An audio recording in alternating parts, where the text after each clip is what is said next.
देख रहे हैं the him tales horror stories. प्रस्तुत एक और नई कहानी। रात के 8 बज रहे थे। दिसंबर की सर्द हवाएं खिड़की के कांच से टकराकर एक अजीब सी आवाज पैदा कर रही थी। उसके सामने NH 43 की काली सड़क बिछी थी, जो हेडलाइट की पीली रोशनी में किसी विशाल नागिन की तरह लग रही थी। आर्यन का काम आज खत्म हो जाना चाहिए था, लेकिन अंतिम समय में आए एक अर्जेंट पार्सल की वजह से उसे इस सुनसान पहाड़ी रास्ते पर आना पड़ा। गाड़ी के डैशबोर्ड पर रखा एक छोटा सा लाफिंग बुद्धा हर गड्ढे के साथ हिल रहा था, मानो आर्यन की बेबसी पर हंस रहा हो। मोबाइल का नेटवर्क पिछले 10 किलोमीटर से नो सर्विस दिखा रहा था। आर्यन ने रेडियो चलाने की कोशिश की, लेकिन वहां भी सिर्फ कर कर की कर्कश आवाज ही सुनाई दे रही थी। पता नहीं किस पागल ने इस जंगल के बीच घर बनाया है। ऊपर से ये गूगल मैप्स, लगता है आज ये मुझे नरक का रास्ता दिखाकर ही मानेगा। तभी उसे सड़क के बाईं ओर एक आकृति दिखी।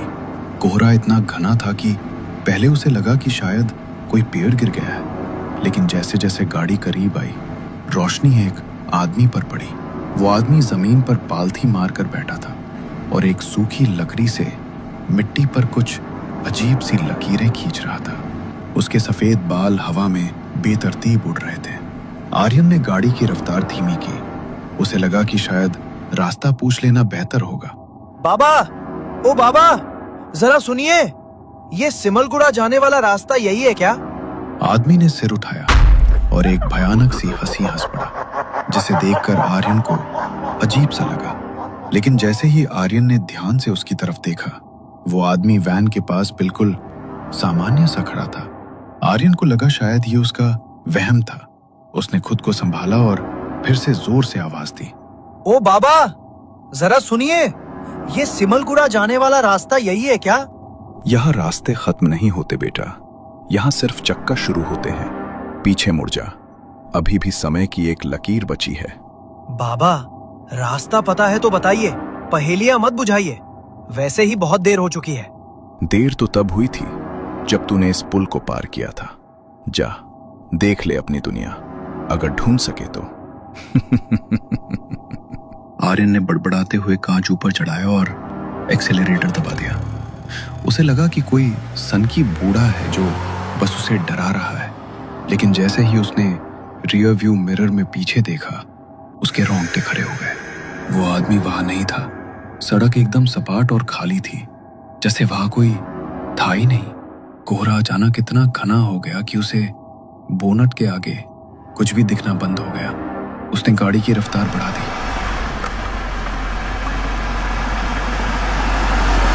उसके दिल की धड़कन अब इंजन के शोर के साथ मुकाबला कर रही थी। करीब 20 मिनट तक गाड़ी चलाने के बाद उसे आगे वही मोड़ दिखाई दिया जहां पत्थर पड़े थे। आर्यन की आंखें फटी की फटी रह गईं जब उसने देखा कि सड़क के उसी किनारे पर वही आदमी बैठा हुआ था और ठीक उसी तरह मिट्टी पर लकड़ी से लकीरें खींच रहा था। ये कैसे हो सकता है? मैं तो सीधा चल रहा था, मैंने कोई टर्न नहीं लिया। ये वही जगह कैसे हो सकती है? उसने घड़ी देखी, 8:15। वो 20 मिनट से गाड़ी चला रहा था, लेकिन गाड़ी फिर से वही जगह पहुंची थी। कोहरे के पीछे से एक धीमी सी हंसी गूंजी, जो वैन के लोहे को चीरती हुई आर्यन के कानों तक पहुंची। आर्यन के हाथ स्टीयरिंग व्हील पर कांप रहे थे। माथे पर पसीने की बूंदें इतनी ठंडी लग रही थीं जैसे बर्फ की सुइयां चुभ रही हों। उसने वैन की हेडलाइट्स को हाई बीम पर किया। रोशनी की 2 तेज किरणें कोहरे की मोटी चादर को भेदने की कोशिश करने लगी। उसने आदमी की ओर देखने की हिम्मत नहीं की। उसने झटके से गियर बदला और वैन को इतनी तेजी से भगाया कि टायरों की चीख सन्नाटे को चीर गई। ये सिर्फ मेरा वहम है। वो खुद को बार बार दोहरा रहा था। पहाड़ी रास्तों पर अक्सर एक जैसे मोड़ होते हैं। मैं बस थक गया। करीब 10 किलोमीटर तक उसने गाड़ी को 80 की स्पीड से नीचे नहीं आने दिया। अचानक सड़क के बीचों बीच एक लाल रंग का दुपट्टा पड़ा दिखा। आर्यन ने गाड़ी नहीं रोकी और उसके ऊपर से निकल गया, लेकिन ठीक 5 मिनट बाद वही लाल दुपट्टा फिर से हेडलाइट की रोशनी में चमका। आर्यन का गला सूख गया। उसने फिर गाड़ी निकाली। तीसरी तीसरी बार जब वही दुपट्टा दिखा तो उसने गाड़ी को ब्रेक मार दिया। गाड़ी एक झटके के साथ रुक गई। आर्यन नीचे उतरा और उस दुपट्टे को उठाया। जैसे ही उसने उसे छुआ, उसे लगा कि वो कपड़ा नहीं बल्कि किसी की ठंडी त्वचा है। उसने घबराकर उसे फेंक दिया। तभी उसे सड़क के किनारे झाड़ियों में हलचल सुनाई दी। कौन है वहां? देखो, मेरे पास पैसे नहीं है, सिर्फ कंपनी का सामान है, मुझे जाने दो। झाड़ियों से एक आवाज आई, एक ऐसी आवाज जिसे सुनकर आर्यन के पैरों तले जमीन खिसक गई। वो उसकी माँ की आवाज थी। आर्यन बेटा, इतनी रात को कहाँ जा रहा है? घर आ जा, खाना ठंडा हो रहा है। आर्यन स्तब्ध रह गया। उसकी माँ तो 200 किलोमीटर दूर शहर में थी। वो यहाँ इस खौफनाक जंगल में कैसे हो सकती थी? उसने टॉर्च जलाकर आवाज की दिशा में रोशनी डाली। वहां कोई नहीं था, बस घने पेड़ थे जो हवा में ऐसे हिल रहे थे जैसे कोई राक्षस अपने हाथ फैला रहा हो। ये मुमकिन नहीं है। तुम माँ नहीं हो सकती। तुम जो भी हो, सामने आओ। तभी झाड़ियों के पीछे से एक आकृति धीरे धीरे बाहर निकली। वो उसकी माँ ही थी। वही नीली साड़ी, वही सफेद बाल। लेकिन जैसे ही वो रोशनी के दायरे में आई, आर्यन की चीख निकल गई। उसकी माँ की आंखें नहीं थी। आंखों की जगह सिर्फ 2 गहरे काले गड्ढे थे जिनसे काला तरल पदार्थ बह रहा था। वो भयानक तरीके से मुस्कुरा रही थी। नहीं, तुम मेरी माँ नहीं हो। वो दौड़कर वैन के अंदर घुसा और दरवाजा लॉक कर दिया। उसने तुरंत अपने दोस्त समीर को फोन लगाने की कोशिश की। फोन पर घंटी गई। हेलो आर्यन, भाई कहाँ है तू? समीर, मैं फंस गया हूँ यार। यहाँ कुछ बहुत गलत हो रहा है। मैं एक ही रास्ते पर बार बार आ रहा हूँ और मुझे माँ दिखाई दे रही है। शांत हो जा भाई, तू बस पीछे मुड़ कर देख। मैं तेरे पीछे वाली सीट पर ही तो बैठा हूँ। आर्यन का दिल धड़कना बंद हो गया। उसने बहुत धीरे से रियर व्यू मिरर में देखा। पीछे वाली सीट खाली थी, लेकिन फोन पर समीर की हंसी गूंज रही थी। अचानक फोन की स्क्रीन काली पड़ गई और उस पर खून जैसे लाल अक्षरों में लिखा आया, समय समाप्त। उसने वैन स्टार्ट की और पीछे की तरफ रिवर्स गाड़ी भगाने का फैसला किया।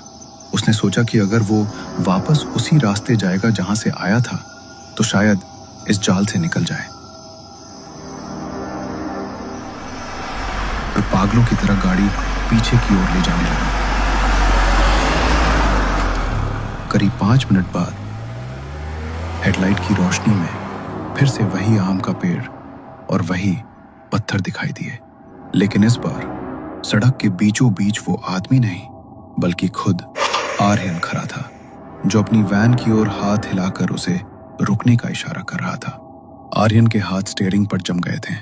सामने सड़क के बीचों बीच जो खड़ा था वो कोई परछाई या धुंधली आकृति नहीं बल्कि खुद आर्यन ही था।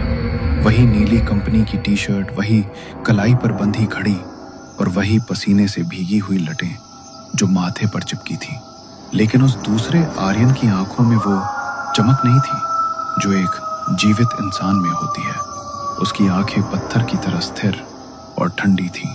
वो दूसरा आर्यन धीरे धीरे वैन की ओर बढ़ने लगा। उसके चलने का तरीका अजीब था, जैसे उसके शरीर की हड्डियां टूटी हुई हो और वो बस मांस का एक पुतला मात्र हो। हट जाओ वहां से। तुम जो कोई भी हो, मेरे पास मत आओ। आर्यन ने डर के मारे वैन का गियर बदला और एक्सेलरेटर पर पैर जमा दिया। उसने सोचा था कि वो साया डरकर हट जाएगा, लेकिन वो दूसरा आर्यन टस से मस नहीं हुआ। वैन तेज रफ्तार में आगे बढ़ी और सामने खड़े आर्यन से जोरदार टक्कर हो गई। एक भयानक थप की आवाज आई, जैसे मांस का कोई भारी लोथरा लोहे से टकराया हो। वैन का विंडस्क्रीन खून के छींटों से भर गया। आर्यन ने कांपते हाथों से वाइपर चलाया। खून साफ हुआ, लेकिन सामने सड़क फिर से वैसी ही खाली और सुनसान थी। न कोई लाश थी, न कोई निशान। ये सब दिमाग का खेल है। कोहरा, थकान, बस यही है। मैं बस अब घर जाना चाहता हूँ, नहीं करनी ये पार्सल डिलीवरी। तभी उसे वैन की छत पर कुछ खुरचने की आवाज सुनाई। ऐसा लगा जैसे कोई अपने नाखूनों से वैन की छत को फाड़ने की कोशिश कर रहा हो। अचानक वैन की खिड़की पर एक हाथ दिखाई दिया। ये वही हाथ था जिस पर वैसी ही घड़ी बंधी थी जैसी आर्यन ने पहनी थी। वो दूसरा आर्यन अब वैन की छत से उल्टा लटक कर खिड़की के कांच को सहला रहा था। कहाँ जाओगे आर्यन? जहां भी जाओगे मुझे ही पाओगे। उसने जोर से कांच पर अपना सिर पटका। कांच में दरारें फैल गई। आर्यन ने पूरी ताकत से गाड़ी को इधर उधर घुमाया ताकि वो साया गिर जाए, लेकिन वो जोंक की तरह चिपका रहा। अचानक वैन का स्टीयरिंग खुद ब खुद बाईं ओर मुड़ने लगा। आर्यन उसे सीधा करने की कोशिश करता रहा, मगर लग रहा था जैसे कोई अदृश्य विशाल हाथ उसे खाई की ओर धकेल रहा हो। वैन सड़क से उतरकर झाड़ियों को कुचलती हुई ढलान पर जाकर रुकी। हेडलाइट की रोशनी अब सीधे एक पुराने जर्जर पेड़ पर पड़ रही थी जो सड़क से थोड़ी दूर जंगल में अकेला खड़ा था। उस पेड़ की छाल पर कोई पुरानी तस्वीर चिपकी हुई थी जो बारिश और धूप से धुंधली हो चुकी थी। आर्यन अपनी आंखों पर विश्वास नहीं कर पा रहा था। वो वैन से बाहर निकला जैसे किसी सम्मोहन में हो। वो उस पेड़ के पास पहुंचा और धूल मिट्टी झाड़ी। तस्वीर साफ हुई। वो तस्वीर उसकी खुद की थी। नीचे लिखा था आर्यन शर्मा, जन्म 1998, मृत्यु 2025। तभी पीछे से वही आवाज आई। इंसान तब मरता है जब वो अपनी मौत को स्वीकार कर लेता है, और तू अब भी उसी इनकार में जी रहा है। आर्यन ने पीछे मुड़कर देखा।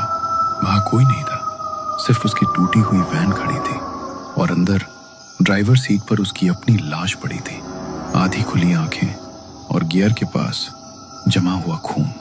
अगर मैं मर चुका हूं तो ये दर्द कैसा है? उसने छाती पर हाथ रखा। कोई धड़कन नहीं थी। तभी अंधेरे में वो आदमी फिर दिखा जो हवा में तैर रहा था। ये दर्द तेरी अधूरी इच्छाओं की वजह से है। चकवा आत्मा को ऐसे ही बांध देता है। अचानक आर्यन को अपने साथ हुआ हादसा याद आ गया। घना कोहरा, सामने से आती ट्रक की तेज रोशनी, गीली सड़क पर फिसलती वैन और फिर बरगद के पेड़ से जोरदार टक्कर। उसे समझ आ गया कि जिसे वो सफर समझ रहा था वो उसकी मौत के बाद का ही एक भ्रम था। दूर एम्बुलेंस की लाइट चमकी। पुलिस ने उसकी लाश ढूंढ दी। एक सिपाही बोला, सर, इसके हाथ में ये पुराना पीतल का सिक्का कहाँ से आया? आर्यन ने देखा, वही सिक्का उसके अपने हाथ में भी था। तभी उसे याद आया जब वो इस सड़क पर आया और बाथरूम के लिए एक पेड़ के पास रुका, तभी उसे ये सिक्का नीचे पड़ा हुआ मिला था। वो सिक्का चकवा का निमंत्रण था। अब तू भी इस सड़क का हिस्सा है।